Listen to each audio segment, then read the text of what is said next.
Declan Rice spoke really interestingly after the game, and we'll come to his comments in a bit.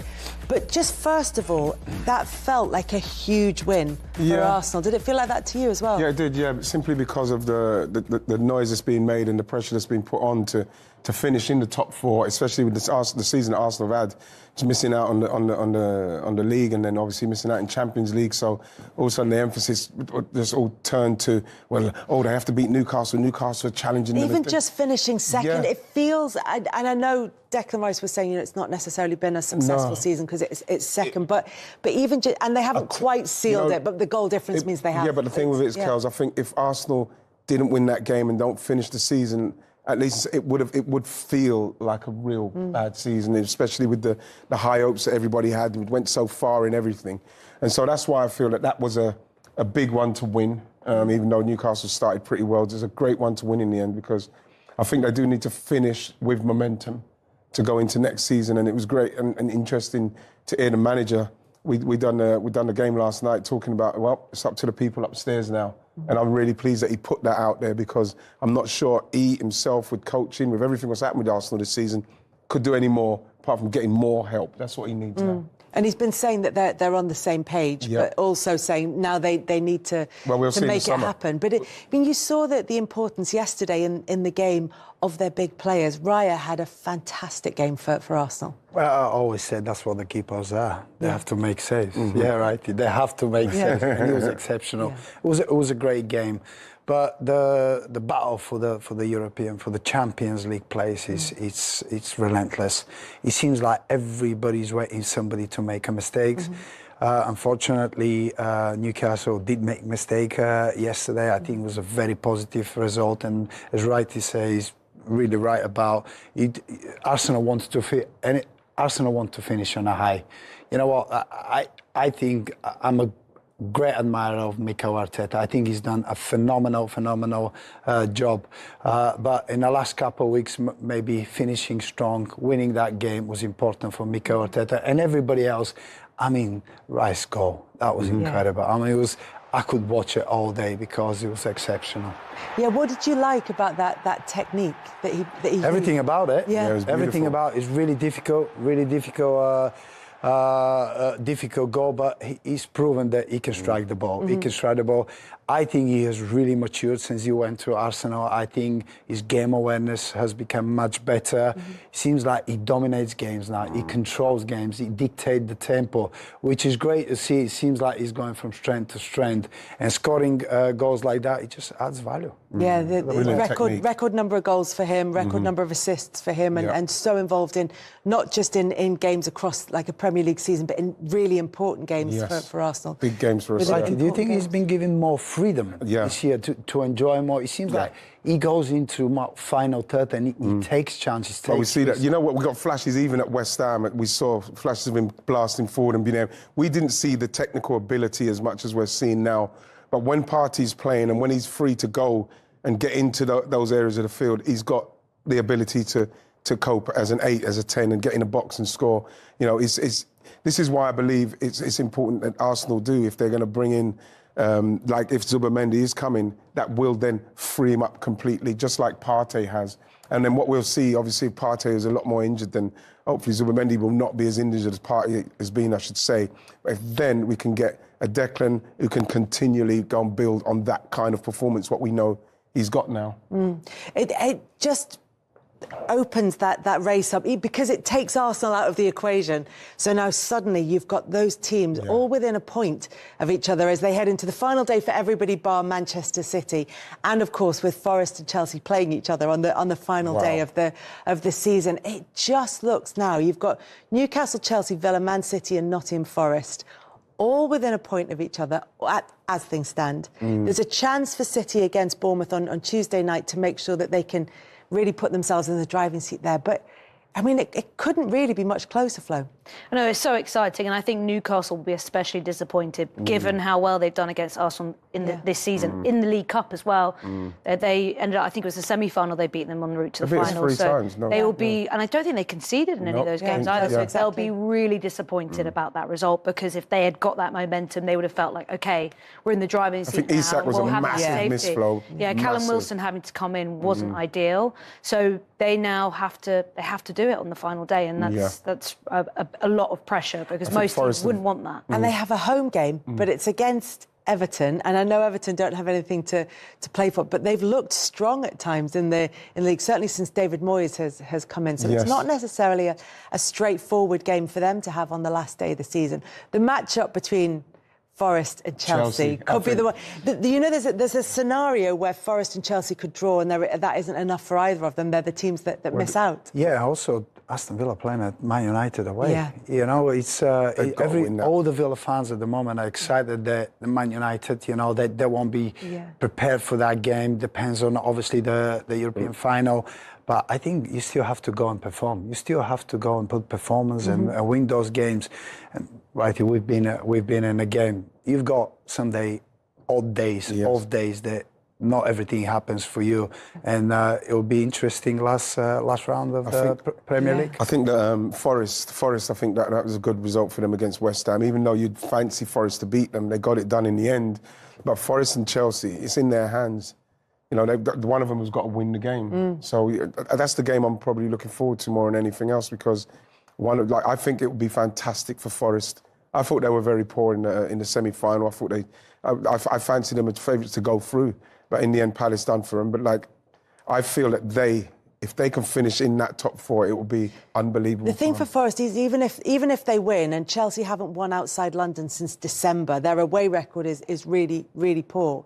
But even if Forest win that, they need results elsewhere for at least one of those teams to go in their favour. So even winning that might not be enough for Nottingham Forest. It's the draw against Leicester that's put them in that position. Definitely. Yeah. Which is why it got so nervy towards the end against West Ham, I think, when they got that 86th minute goal from Jared Bowen.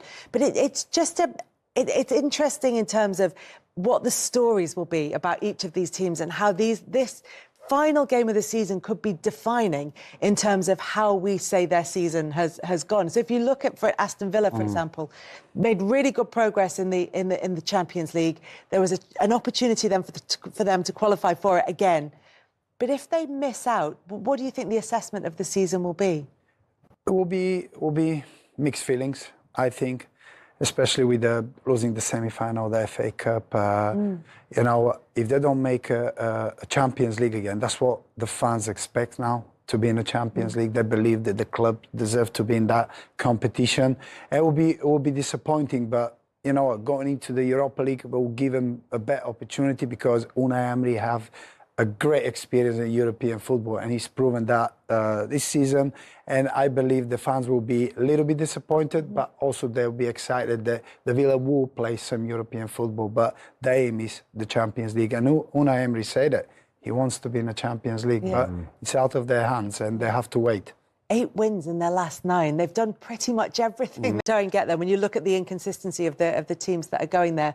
So having said it's impossible to predict. And the thing is, we look at all the predictions and we look at what the form has been as we come into the final game of the season, and then emotion starts to play into it. Pressure starts to play into it. Results elsewhere start to filter into the players' mind. So Newcastle have got that home game, as we said, against Everton. And again, you just don't know what Everton come off the final game at Goodison Park, and you come into it with a win and nothing really to play for. Then you've got Chelsea, obviously, as we've talked about, playing Nottingham Forest. Aston Villa have got that game against Man United, following on from whatever happens in the Europa League final against Tottenham, and we'll come back to that.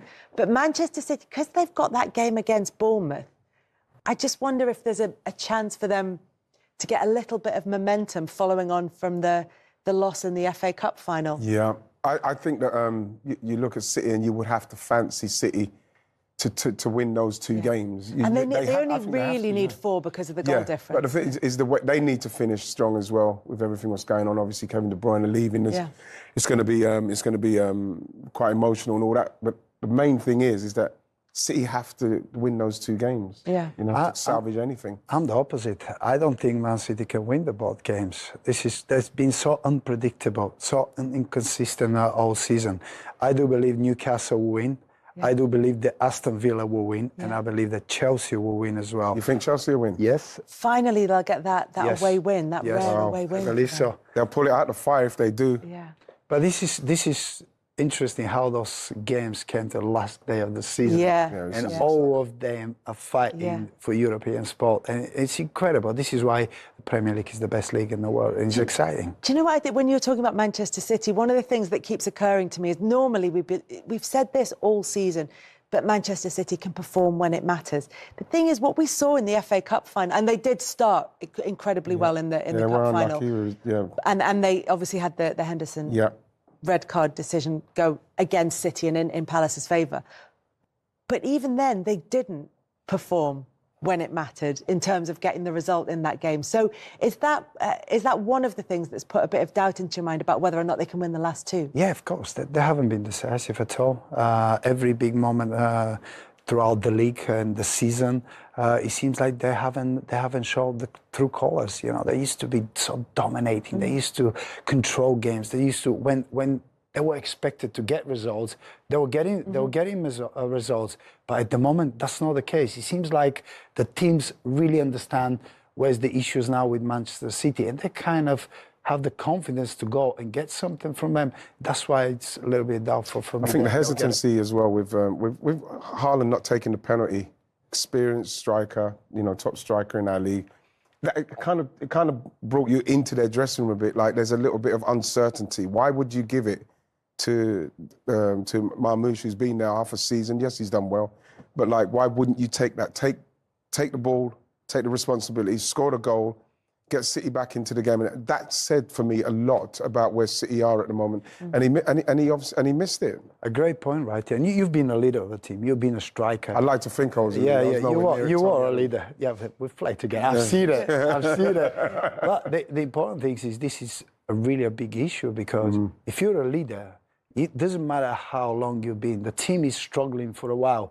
You go and take that responsibility. You don't give it to somebody else. You go and you take that responsibility. If you fail, you take it with pride, because that's what leaders do. Yeah. And it seems like there is not a leadership and a leader in Man City at the moment. At the moment, yeah. I felt for Marmoush. Yeah. Because he's coming halfway through the season, and 6 and 12. He's done brilliantly adapting to a new style. And, you know, he was very much more transitional where he was playing. And then you've got him now come to City. It's very heavy, like slow build up, and he's adapted well. And for him he's almost finishing the season with missing the in the game like that. And it just felt really missing the final. Like, it just felt really like somebody should have taken that responsibility off of him. It's also true that Haaland's missed a few penalties as well. He's not got a perfect record by any stretch of the imagination. By his standard in that game, that's the level. That's where we'll judge Haaland, in those big games, in the big moments.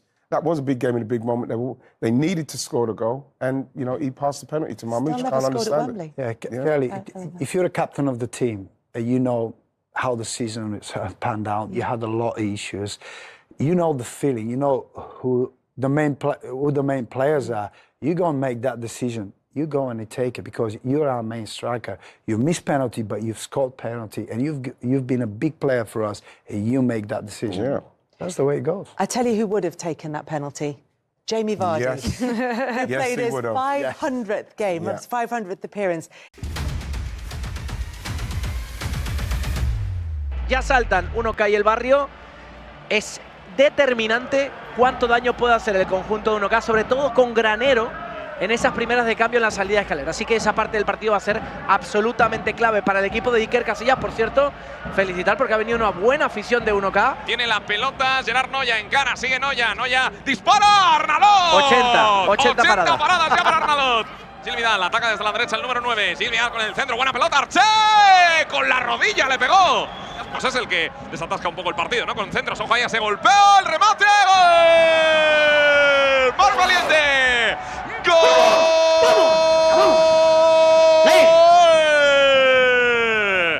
¡Del Barrio! ¡Marca Mar Valiente! Esa banda izquierda que es terreno de los cañonazos de Granero. A la que tengo un mínimo de espacio, le pega Granero. Bueno, pues es decirlo. Y ahí lo tenemos. El tema es que el remate le ha salido centrado. Abraham, buena pelota, banda derecha. Vamos a ver qué hace ahí Fran Rodríguez. Se mete en el área, sigue Fran. ¡Qué bien, Fran! Se va de 2, el remate fuera. ¡Chicos! A ver si acierta. ¡Claro que Mira sí! acá. Busca el Barrio el segundo gol. Arché.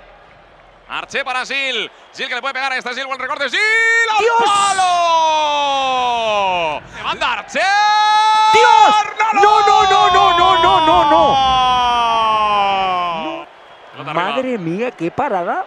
Y a centímetros del remate, ¿eh? No, no, la reacción ha sido impresionante. ¡El disparo! ¡Madre de Dios! ¡Otro que vuela! ¡Otro más! Que está la pelota para John de la Cruz, la quiere levantar, vuelve a pegar la pelota en el cuerpo de un jugador del Barrio, el remate con la puntera y acaba deteniendo a Gerard Vacas.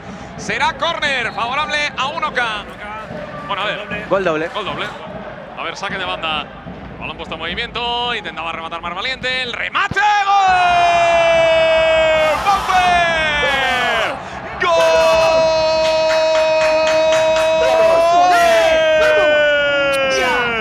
¡Del Barrio! ¡Le pegó con el alma! ¡Baufer! Y es… ¡Penalti ¡Madre normal! mía lo de los penaltis! ¡Penalti normal! Y el que quiere hacer el 0-3 es el número 4 de Pega Valiente. ¡Vaya cañón! ¡Gol!